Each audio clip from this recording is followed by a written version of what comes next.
Welcome to another episode of Week in Vibe. I'm your host, Jackamilli. And I'm your co-host, Johnny Don't Kno.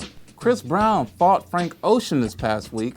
Brown is already on probation for assaulting Rihanna before the 2009 Grammys. Now he allegedly punched Frank Ocean. And apparently this all started over a parking space. Chris Brown fights more than rappers. I mean, you can't be an R&B singer trying to fight other R&B singers. Michael Jackson never fought Prince or beat up Whitney Houston. What kind of example are you setting? Brown and Ocean will face off again at this year's Grammys. They're going for Best Urban Contemporary Album.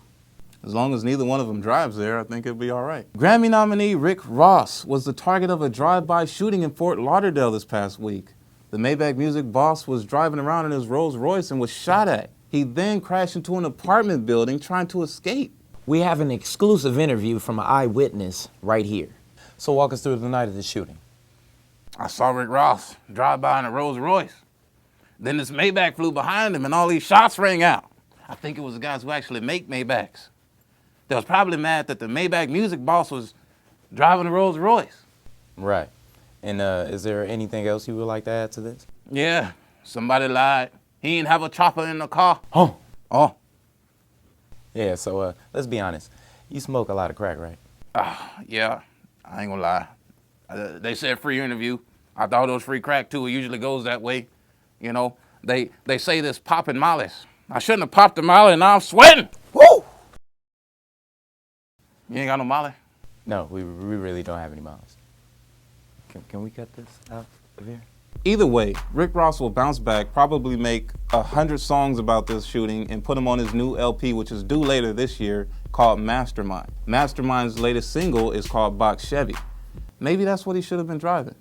I really don't think it would have made a difference, Jack. They miss Rick Ross in a Rolls Royce. That's like missing a hot air balloon stuffed inside of a blimp.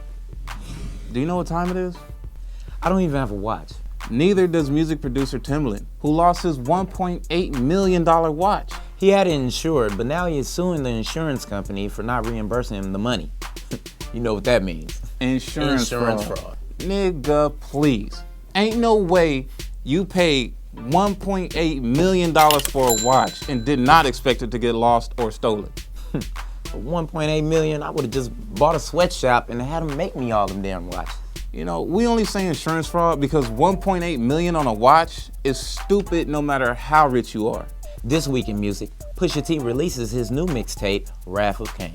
R&B singer Alicia released a dance-inspired version of her song Brand New Me for the ladies titled Brand New Me Part 2. Comedy trio The Lonely Island recruited Kendrick Lamar and Adam Levine for their new single, YOLO, which they debuted on SNL last weekend. YOLO was made popular by Drake. The meaning is you only live once. If you don't know that by now, kill yourself. Drake's meaning basically was you only live once, so do what you want to do before you die. The Lonely Island flipped that concept and turned it into do everything safely so you can live a nice, safe life. The song is pretty funny. You should check it out. And that wraps it up for This Week in Vibe. I'm Jackamilli. And I'm Johnny Don't Kno. Tune in next time on Vibe TV.